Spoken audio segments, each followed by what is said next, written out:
Ouais, c'est bon, c'est Ahmed. On était là. أعوذ بالله من الشيطان الرجيم بسم الله الرحمن الرحيم وصلى الله وسلم وبارك على حبيبنا محمد وعلى آله وأصحابه أجمعين أما بعد فإن أصدق الكلام كلام الله عز وجل وخير الهدي هدي رسول الله صلى الله عليه وسلم وإن شر الأمور محدثاتها وكل محدثة بدعة وكل بدعة ضلالة وكل ضلالة في النار فيا رب أجرنا من النار بعفوك وأدخلنا الجنة برحمتك يا عزيز يا غفار. أيها الإخوة الكرام، في اللقاء الماضي تكلمنا عن بداية الدعوة إلى الله. Le mardi dernier, on a commencé de parler sur les débuts de la da'wa ila Allah. Comment le prophète sallallahu alayhi wa sallam a commencé à appeler les gens à embrasser l'islam. Et il a commencé par qui? Et on a dit que le prophète sallallahu alayhi wa sallam, il a commencé par sa femme, Khadija radiyallahu anha wa ardaha. Et on a expliqué pourquoi il a commencé par sa femme. Parce qu'il y a beaucoup de personnes, malheureusement, ils commencent par l'extérieur. Ils oublient l'intérieur, ils commencent par l'extérieur. يبدأ بالدعوة وبالنصيحة للأبعدين. Ils commencent à conseiller, ils commencent à donner des conseils aux gens qui sont loin de lui. Et il oublie sa famille. Les droits, le droit de ta femme sur toi, les droits de tes enfants sur toi, les droits de tes parents, de tes proches sur toi, c'est de leur indiquer le droit chemin. C'est le premier droit. Allah Ta'ala يقول للنبي صلى الله عليه وسلم في سورة طه وأمر أهلك بالصلاة واصطبر عليها. Notre Dieu, il a ordonné à notre prophète sallallahu alayhi wa sallam, le premier ordre, il lui dit appelle ta famille à accomplir la prière. Appelle ta famille à accomplir la prière et sois patient avec eux. Et sois patient avec eux. C'est pour cela, on voit là, c'est là le professeur Sami nous donne la stratégie, comment on appelle et comment on transmet le message d'Allah Azza wa Jal.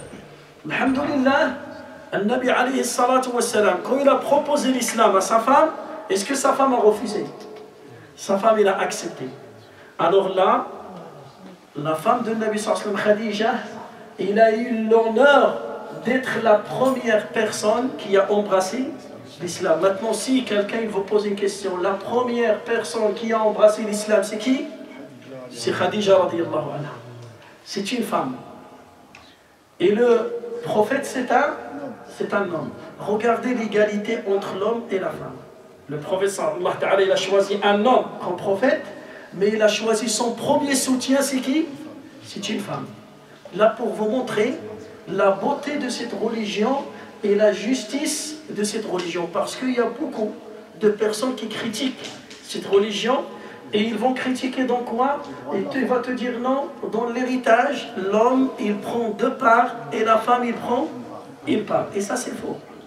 Si tu veux juger les règles de l'islam sur les femmes, il faut voir tous les côtés. Il ne faut pas ramener celle-là. Non, il faut voir tous les côtés et après, tu peux juger. Alors là, le début de l'islam, bidayatul islam, le début de l'islam. Le prophète, c'est un homme et son premier soutien, son premier ministre, c'est qui? C'est une femme. L'égalité. Vous voyez l'égalité entre l'homme et la femme? Dans la da'wa, ça veut dire Allah Ta'ala, il veut établir cette égalité depuis le début de cette religion. Pourquoi? Le prophète sallallahu alayhi wa sallam, il n'a pas proposé à son oncle, par exemple. Son oncle, il avait une bonne relation avec lui. Abu Talib. Hamza, c'est son oncle. Son ami, Abu Bakr as-Siddiq, il était son ami avant l'islam. Pourquoi il a regardé Allah? C'est Allah qui a orienté le prophète sallallahu alayhi wa sallam pour qu'il commence par sa femme. Pourquoi? Pour établir cette égalité entre l'homme et entre la femme. Ça, c'est une sagesse qui est très importante. Chaque musulman, il doit connaître ça parce que malheureusement, nous, on se fait avoir par ces questions. Et le musulman, il va écouter cette question. Il ne sait pas la réponse. Là, il reste perturbé. Et ça peut créer un doute dans ton cœur. Et tu commences à douter sur les règles de la religion. Voilà, quand tu connais l'histoire de début, maintenant on commence nous, le début de l'islam, c'est ça le début. Le prophète sallam, il a reçu la révélation, directement il va raconter ça à qui? À sa femme. Et sa femme qui va le conseiller. C'est sa femme qui va conseiller le Nabi sallam, et c'est sa femme qui va rassurer le prophète sallam que la personne qui est venue te voir dans la grotte, c'est pas un diable, c'est un ange. Comment il va découvrir ça? Le Nabi sallam, لما قص القصة على خديجة رضي الله عنها, voilà, il y a quelqu'un, il est venu et il m'a dit lis. Je dis je sais pas lire. Après il me dit lis au nom de ton Seigneur. Iqra bismi rabbika alladhi khalaq. Khadija radiyallahu anha, le prophète il arrive, il commence à le rassurer. Pendant la nuit, ils étaient dormis ensemble dans leur chambre. Le Nabi sallallahu alayhi wa sallam, il a dit à sa femme, il est là. La personne, l'ange qui est venu me voir dans la grotte, elle est là. Je le vois. Khadija, il lui dit, attends, tu vas voir. Là, on va découvrir, est-ce que c'est un diable ou bien c'est un ange. Qu'est-ce qu'il va faire? Il va enlever sa foulard. Il va laisser ses cheveux comme ça. Il pose la question à notre professeur, est-ce que tu le vois? Il a dit non, il est disparu. Il a remis son foulard, il revient. Dites-le, si c'est un diable, il va rester. Parce que le diable, il aime déshabiller les femmes, il aime déshabiller les gens.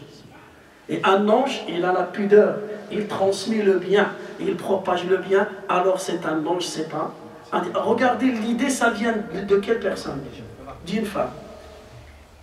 Là, ça nous montre quoi? Ça nous montre cette relation entre l'homme et la femme dans notre religion musulmane. Malheureusement, nous, on est connus, les Arabes, les Africains, toi aussi, mais Hassan. Hein? Voilà, les Arabes, les Africains, tout, on est connus par une chose, qu'on torture la femme, qu'on ne donne pas une valeur à la femme. Ça, c'est une fausse idée. Hein? Ça, c'est une fausse idée. Oui, c'est une fausse idée, mais c'est tellement propagé, et c'est tellement fixé dans certains cerveaux des Arabes et des Africains que tu ne peux pas imaginer. Les Italiens, les Français, ils sont encore pires. Ouais, ils sont pires. Mais nous, pourquoi nous on parle? Parce que nous, on a une religion de lumière.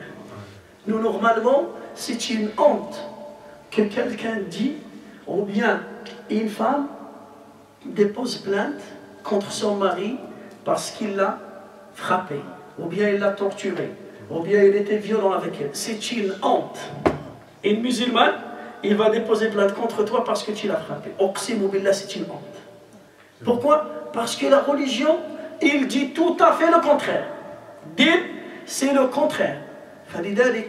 Nous, pour donner une belle image, c'est pas on va pratiquer les lois, les autres lois, on pratique notre religion. Si tu pratiques ta religion, tu vas respecter ta mère, tu vas respecter ta soeur, tu vas respecter ta femme, tu vas respecter ta fille, tu vas respecter ta tante, ta grand-mère, tu vas respecter tes voisines, tu vas respecter tes cousines, tu vas respecter toutes les femmes. Et les femmes aussi, ils vont respecter leur père, leur mari, leur frère, leur enfant, leur cousin, leur oncle. Enfin, l'islam, depuis le début de l'islam, voilà. Le prophète sallam, c'est lui qui ramène le message d'Allah, mais le premier qui va le soutenir à propager ce message sur terre, c'est qui? C'est une femme. Il commence par qui? Il va commencer par sa femme. On va proposer une proposition. Imaginez la mère du prophète sallam, elle était vivante. Est-ce qu'il va commencer par sa mère ou bien par sa femme? Par sa mère. On imagine, par exemple, sa maman, il était encore vivante. S'il était encore vivante, est-ce qu'il va lâcher sa mère? Non. Est-ce qu'il va... Il commence par sa mère. Il commence par sa mère. Oui. Sa mère plus importante. Il va commencer par sa mère. Pourquoi? Parce qu'il sait que la personne qui veut le bien pour lui, c'est sa mère. Ta mère, elle te souhaite le bien plus que ta femme. C'est une règle stable. Ta mère, il te souhaite le bien plus que ta femme. Et elle aussi, sa mère, il lui souhaite le bien plus que son mari. C'est une règle stable, celle-là. Alors c'est pour cela, il va commencer par qui? Il va commencer par... Et on a un exemple. Ibrahim alayhi salam, il a commencé par qui? Par son père.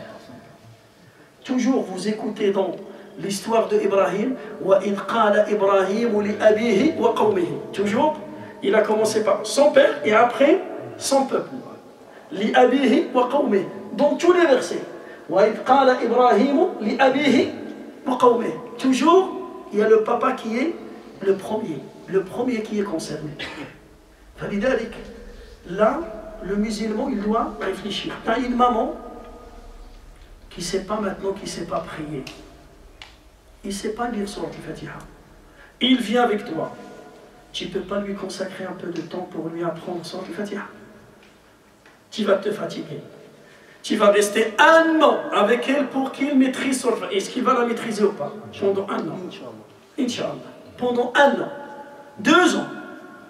Chaque fois, tu lui consacres une demi-heure. Il va apprendre que après Alhamdo. Dans un mois, il a appris quoi? Alhamdo. Alhamdulillah. Et dans le droit chemin. Rabbi. 2 mois. Al-Alam. Et tu continues.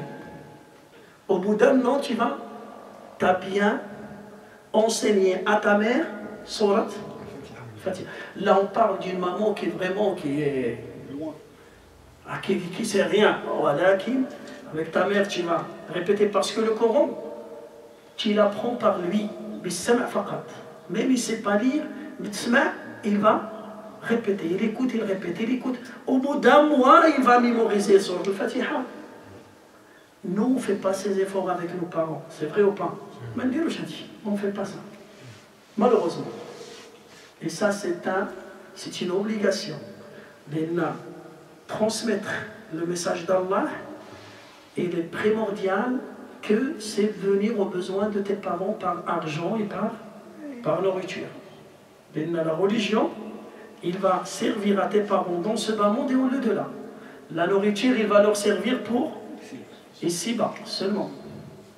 فلذلك النبي صلى الله عليه وسلم, il nous a donné une leçon. Il a partagé ce message avec qui? Avec sa femme. Alhamdulillah, sa femme Khadija, il a embrassé l'islam et c'était une bonne nouvelle pour le prophète sallallahu alayhi wa sallam. Pourquoi? Parce qu'il va sortir et il va subir des épreuves, mais quand il rentre, il va trouver un soutien. Plus de ça. Khadija radiyallahu anha, elle était tellement intelligente et Allah, il a choisi cette femme pour notre professeur. Qu'est-ce qu'il va faire? Il avait un oncle, l'oncle de Khadija. Il s'appelle Waraqa ibn Nawfal. Il s'appelle Waraqa ibn Nawfal. Hada Waraqa ibn Nawfal, il était un chrétien. Avant, il était un arabe. Après, il a étudié la Bible. Il est devenu chrétien. Ça veut dire, qu'est-ce que ça veut dire chrétien? Par rapport à un associateur, le chrétien, il est mieux. Pourquoi? Parce qu'il suit une religion. Il suit l'unicité. Voilà, il suit l'unicité. Ce n'est pas un associateur. Voilà, le monothéisme. Là, le Khadija, il a proposé à notre prophète, il lui dit, qu'est-ce que tu penses? On va partir voir mon oncle et tu vas lui raconter qu'est-ce que tu as vécu dans la grotte de Hira. Ça taqussu ala khali ou ammi ma ra'ayta fi ghar Hira. Le Nabi sallallahu alayhi wa sallam, il a accepté l'idée et ils vont partir pour voir. Voilà. Le Nabi sallallahu alayhi wa sallam, il commence à raconter. Voilà ce que j'ai vu, voilà ce que j'ai vu. Il y a un ange, il est venu me voir, voilà. Directement. هذا ورقة بن نوفل قال ذلك الذي أتاك هو الناموس الذي جاء موسى وعيسى. ذلك الناموس الذي جاء عيسى وموسى عليهما السلام. Et l'ange qui est venu te voir, c'est le même ange qui est venu voir Moussa alayhi salam et Isa alayhi salam. Et est-ce que c'est fini? C'est pas fini. Il lui dit écoute, وَمَا جَاءَ رَجُلٌ بِمِثْلِ مَا جِئْتَ بِهِ إِلَّا وَحَارَبَهُ قَوْمُهُ وَأَخْرَجُوهُ مِنْ بِلَادِهِ. Il lui a dit écoute, ce que tu as apporté là, il y a des gens avant toi, ils ont apporté la même chose, ils ont trouvé des ennemis parmi leur peuple, ils étaient expulsés de leur ville. Et c'est ça qu'ils vont faire avec toi, ils vont t'expulser et tu vas trouver beaucoup d'ennemis. Nabi sallallahu alayhi wa sallam, il était étonné. فَقَالَ لَهُ أَوَ مُخْرِجِيَّهُمْ. C'est vrai, ils vont m'expulser de ma ville. J'ai une bonne relation avec eux.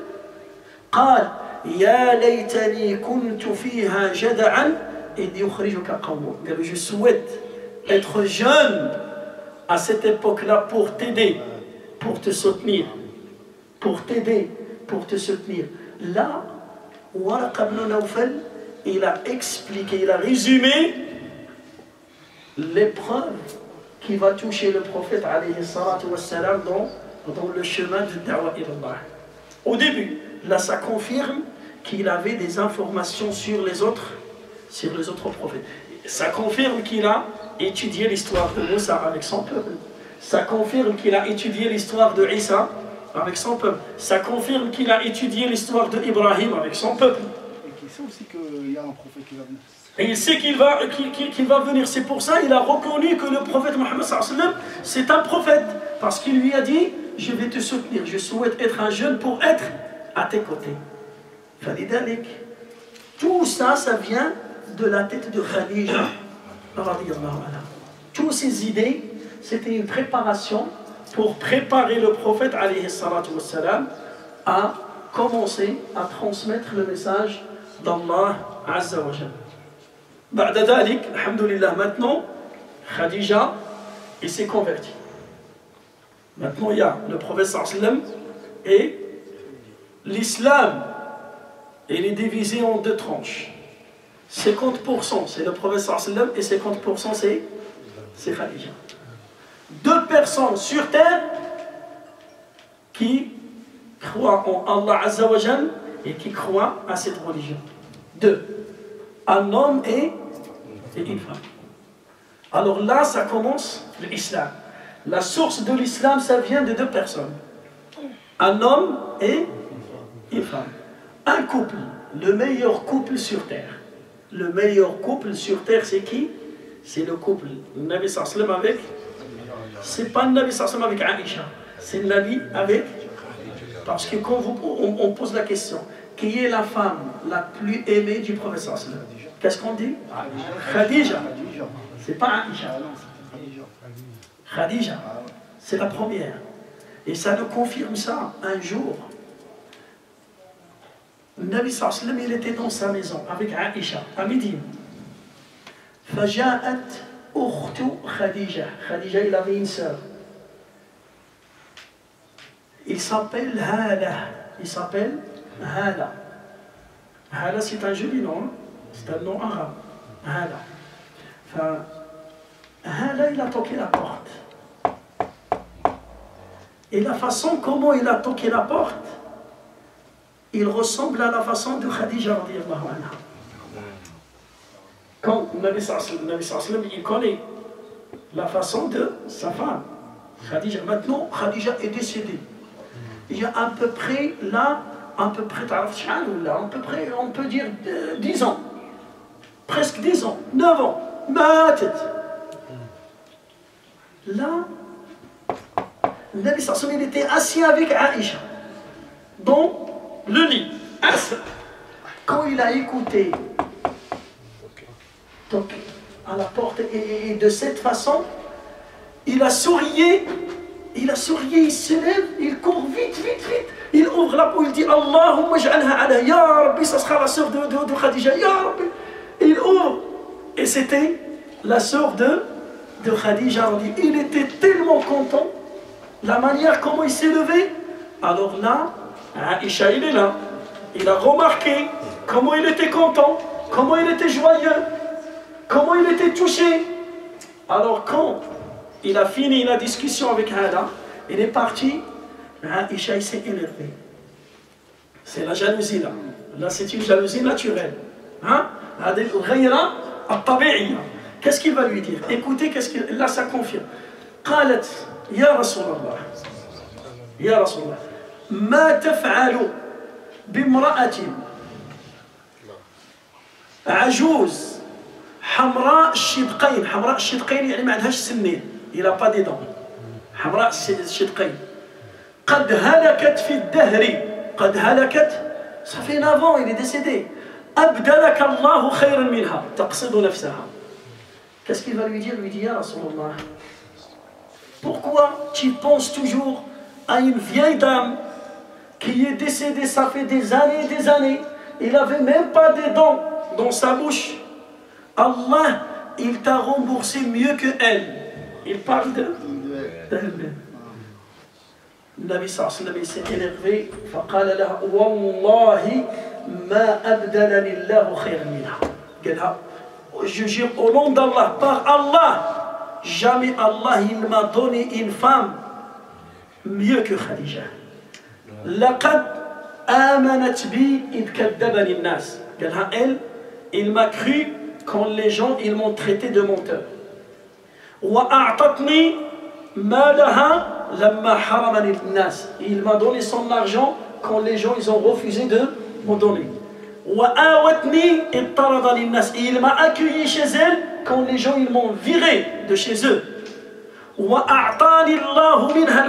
Allah il m'a donné des enfants, des garçons et des filles avec elle, et il m'a rien donné avec toi. Là ça confirme que la femme la plus aimée de Nabi sallallahu alayhi wa sallam, c'est laquelle? Regardez là, qu'est-ce que vous avez remarqué dans cette histoire? Aïcha, c'est une femme jeune et vivante, et il est jalouse d'une femme qui est décédée. Là, chauffe les femmes comment ils sont. Et il est jalouse d'une femme habita. Là, pour faire attention, il y en a certaines personnes, il était marié et divorcé, et sa femme, il commence à parler de sa femme, de son ex-femme. Oui, mon ex-femme, on avait préparé le couscous, je me rappelle de son couscous. C'est bon, c'est mort pour toi. C'est bon, regarde, t'as ramené une bombe atomique à la maison. Oh, Fatimato, le riz de Fatimato, oh, je ne vais jamais l'oublier, c'est bon. Il y a la guerre à la maison. C'est vrai, ça n'est bon pas. Ah, c'est vrai, non, c'est vrai. Ah non, il faut jamais, regarde, quand tu parles de ton ex-femme avec ta nouvelle femme, regarde. Tu parles que du mal alors? Non, c'est pas tu parles que du mal. L'ex-femme, c'est vraiment t'étais à l'enfer avec elle. Et là t'es au paradis avec celle-là. Pourquoi? Parce que, regardez, il y a une jalousie. Regarde, cette femme Aïcha, elle était jaloux. Pourquoi? Il était jalouse, on dit jalouse. Il était jalouse d'une femme, ça fait 9 ans qu'il était décédé. C'est pas hier, ça fait 9 ans. C'est incroyable, hein? Alors là, même tu as perdu ta femme. Ta femme, elle est décédée. Et il était bien avec toi. Quand tu parles avec ta nouvelle femme, il ne faut jamais citer les qualités de l'ancienne. C'est bon. C'est morte, tu lui fais des doigts entre toi et Dieu. Tu prosternes et tu lui fais des doigts. Tu veux visiter sa tombe, va tout seul. Va tout seul pour ne pas crier la jalousie. Parce que tu vas crier, c'est une jalousie normale. C'est une jalousie tabi'iyya, normale. Mais j'ai peur que toi, tu vas mal comprendre la femme et il y a un conflit entre le couple. فلذلك النبي صلى الله عليه وسلم il était sévère avec Aïcha. Pourquoi? Pour lui montrer la valeur de Khadija radiyallahu anha. فلذلك النبي صلى الله عليه وسلم il a commencé par Khadija radiyallahu anha, et Inch'Allah le mardi prochain on va connaître le deuxième personne qui a embrassé l'islam après Khadija radiyallahu anha. C'est bon, rappelez-vous, mardi prochain on va parler sur La deuxième personne qui a embrassé, et on va voir, est-ce que c'est une femme ou bien c'est un homme? Est-ce que c'est un homme ou bien c'est un enfant? Est-ce que c'est un jeune ou bien c'est un vieux? Est-ce que c'est de la famille de Nabi sallallahu alayhi wa sallam ou bien de pas? C'est pas de sa famille. فاللهم علمنا ما ينفعنا وانفعنا بما علمتنا وزدنا علما يا رب العالمين. سبحان ربك رب العزة عما يصفون وسلام على المرسلين والحمد لله رب العالمين. Comme ça, vous n'allez jamais oublier les histoires. 20 minutes, hein? Ça reste fixé, Inch'Allah.